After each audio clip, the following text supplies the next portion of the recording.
Eh oui les amis, si la Coupe du Monde 1942 avait eu lieu, comment se serait-elle déroulée? Qui aurait été vainqueur? Vous le savez, la Seconde Guerre mondiale a mis un frein à beaucoup de choses, et dans le monde du football, les éditions du Mondial 1942 et 1946 n'ont pas eu lieu. Pour autant, on pourrait se laisser aller à une uchronie, retraçant cette première Coupe du Monde oubliée et en considérant évidemment que le conflit mondial n'a pas eu lieu, qu'il n'y a pas eu de réoccupation de la Rhénanie, pas plus d'annexion de l'Autriche, d'occupation de la Tchécoslovaquie, etc., etc. Bref, que les parents de vous savez qui, on ne va pas se faire striker ici en prononçant certains mots, et bien que ces parents ne se sont pas rencontrés, tout simplement. C'est un monde idéal, j'en conviens. Mais admettons, pour que cette uchronie puisse se dérouler. Au passage, je remercie Aïssoud pour m'avoir soufflé cette idée de vidéo. Faites comme lui, n'hésitez pas à me suggérer des idées, peut-être que je les traiterai.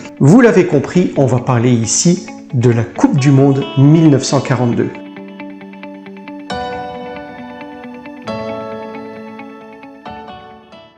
Bonjour les amis et bienvenue dans cette nouvelle vidéo, cette nouvelle uchronie, format qui vous plaît bien apparemment. Et aujourd'hui, il s'agira donc d'imaginer le Mondial 1942. Installez-vous confortablement, c'est parti.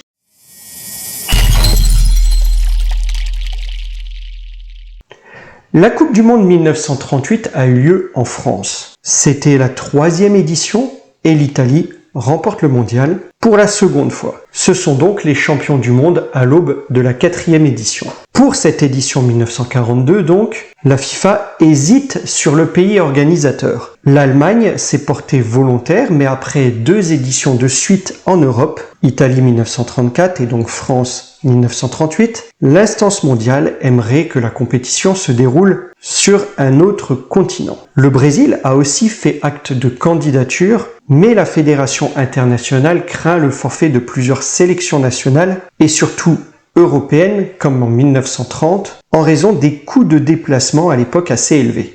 Jules Rimet se rend donc dans les différentes fédérations nationales européennes pour s'assurer de leur participation si la compétition devait se jouer sur un autre continent et donc en Amérique du Sud. Rassuré par les différents dirigeants des fédérations, la FIFA, à travers lui, commence à envisager un retour de la compétition en Amérique du Sud pour tourner, comme l'avait été la première en Uruguay. Je fais une parenthèse, aucune nation africaine à l'époque ne participe au mondial et ne montre d'intérêt pour organiser cette compétition. Reprenons. Une dernière candidature originale arrive sur la table de la FIFA au dernier moment, celle de la Patagonie. Une candidature conjointe donc entre le sud du Chili et le sud de l'Argentine.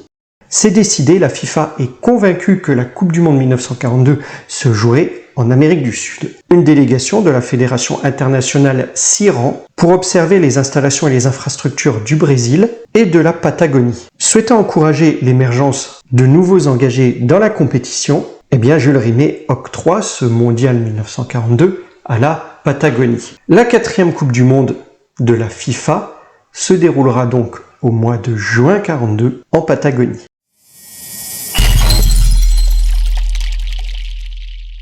Le format reste le même que lors de l'édition précédente, 16 équipes avec un format à élimination directe. Les équipes commencent donc en 8e de finale. Au niveau de la répartition entre les équipes, on retrouve une meilleure homogénéité qu'en 1938 entre les continents, la distance aidant à équilibrer les représentants entre les Européens et les Américains. En Europe, nous retrouvons donc l'Italie, évidemment championne du monde en titre, la France, désormais habituée de la compétition, tout comme la Suède, l'Allemagne ou encore la Hongrie. Nous retrouvons aussi la Tchécoslovaquie, la Pologne, la Yougoslavie, les Pays-Bas et la première participation de la Palestine. Pour l'Amérique du Sud, le Chili et l'Argentine sont donc qualifiés d'office en tant que pays organisateur. Le Brésil et l'Uruguay les rejoignent. Enfin, nous retrouvons un premier pays africain, l'Égypte. Et pour l'Asie, les Indes néerlandaises orientales sont engagées. Le tirage au sort a lieu en fin d'année 1941 au siège de la FIFA et donne ce tableau que je vais vous projeter. Alors les amis, je sors un peu de l'Uchronie pour vous expliquer.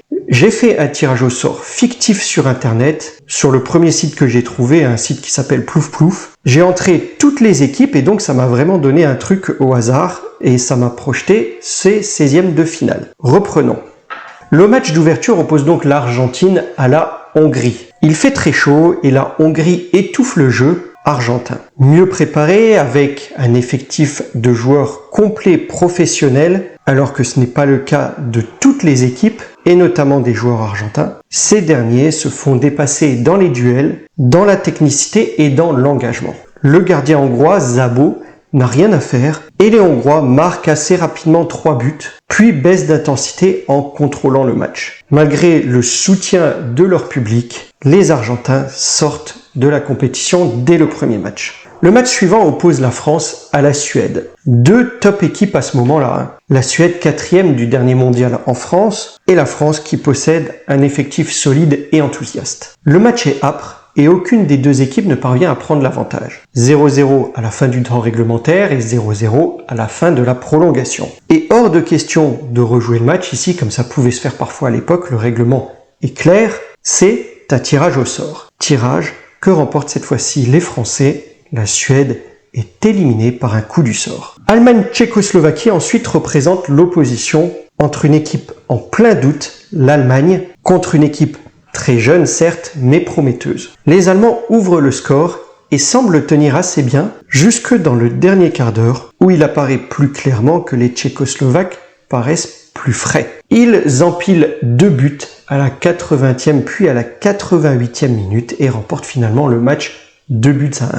Surprenante équipe de Palestine qui, rappelez-vous, à l'époque était sous mandat britannique et regroupait aussi bien des joueurs juifs que des joueurs arabes. C'était une autre époque. Malheureusement, la marche était trop haute après les éliminatoires et le tournoi majeur ne leur a pas fait de cadeau. Une élimination sèche par les Uruguayens, déjà titrés à plusieurs reprises eux au niveau international. On parle de JO, on parle de Copa América et même à l'époque, ils détenaient déjà une Coupe du Monde. Résultat, 6-0 pour l'Uruguay. Les Indes orientales étaient alors considérées comme une équipe exotique et on ne les voyait pas aller très loin, surtout contre une équipe prometteuse, mais dans l'ombre de la Céleste à ce moment-là, le Brésil. Leonidas marque d'ailleurs le premier triplé de la compétition et Pelachau offre le dernier but, 4-0 pour le Brésil. La première petite surprise du mondial est en fait à mettre au titre de l'équipe africaine qui réussit non sans mal à se défaire des Polonais. En effet, l'Égypte remporte son match 1-0 et les Pharaons se félicitent de cette première victoire dans un tournoi majeur. Ensuite, c'est l'entrée en matière des champions du monde contre le pays co-organisateur, le Chili. Cette dernière se fait prendre par les mêmes démons que leurs voisins argentins, manque de préparation et de professionnalisme, et ça ne pardonne pas face aux champions du monde, victoire de la Squadra 2-0. Le dernier match des 8e a vu son dénouement à la toute fin, quand les Pays-Bas marquèrent un but de renard à la 89e minute, 1-0.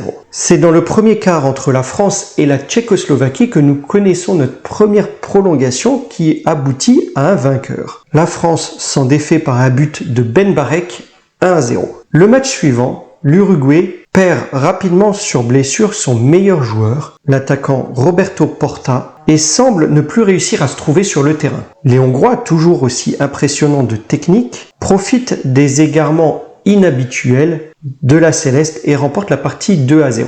L'Égypte, quant à elle, a du mal à se relever de son euphorie du tour précédent et regarde finalement jouer le Brésil avec admiration et attentisme. Le Brésil ne fait pas de détails et comme au tour précédent, l'emporte largement, 3-0 cette fois-ci. Autour des champions du monde qui se font peur en prenant un but dès la 2e minute, mais s'en remettent calmement à leur expérience et leur niveau supérieur, c'est vrai, sur toutes les lignes par rapport aux Hollandais pour revenir et creuser l'écart en emportant 3-1. La première demi-finale oppose donc la France à la Hongrie et le jeu hongrois est peut-être le plus beau, le plus séduisant de la compétition. Les passes sont fluides, les milieux trouvent les attaquants dans les espaces qui bougent parfaitement pour tromper les défenseurs et ouvrent logiquement la marque 1-0.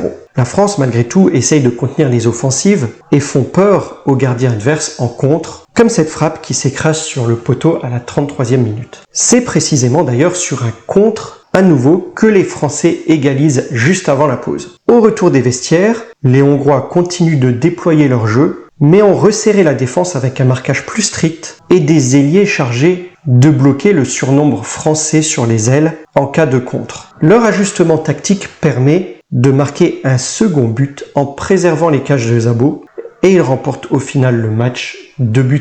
La seconde demi est explosive entre un Brésil en feu et l'Italie championne du monde. Le spectacle est au rendez-vous. Les équipes se rendent coup pour coup. C'est du football champagne. Et le Brésil au final sort les champions du monde 4-3. La finale oppose donc une équipe de l'Amérique du Sud, le Brésil, contre une équipe européenne, la Hongrie. C'est l'affrontement entre une attaque de feu, 11 buts en 3 matchs pour le Brésil, et un jeu collectif superbe et équilibré de la part de la Hongrie. Les Hongrois sont bien en place et ne commettent plus l'erreur qu'ils avaient pu commettre lors de la première mi-temps contre la France. Leur défense est stricte, et malgré une supériorité brésilienne en première mi-temps, on rentre au vestiaire avec un 0-0.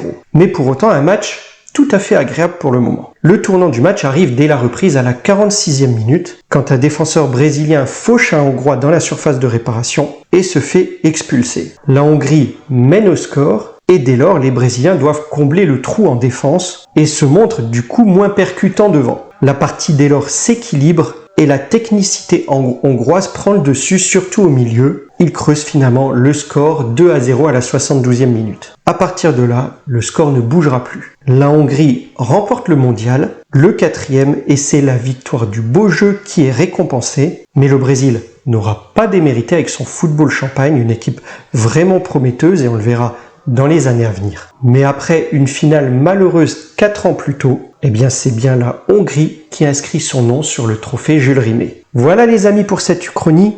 Qu'en avez-vous pensé? Si elle vous a plu, n'hésitez pas à me le dire dans les commentaires. Il a fallu de l'imagination et du temps pour cette vidéo. Quant à moi, je vous laisse là pour aujourd'hui. Likez, partagez, commentez, mais surtout appréciez.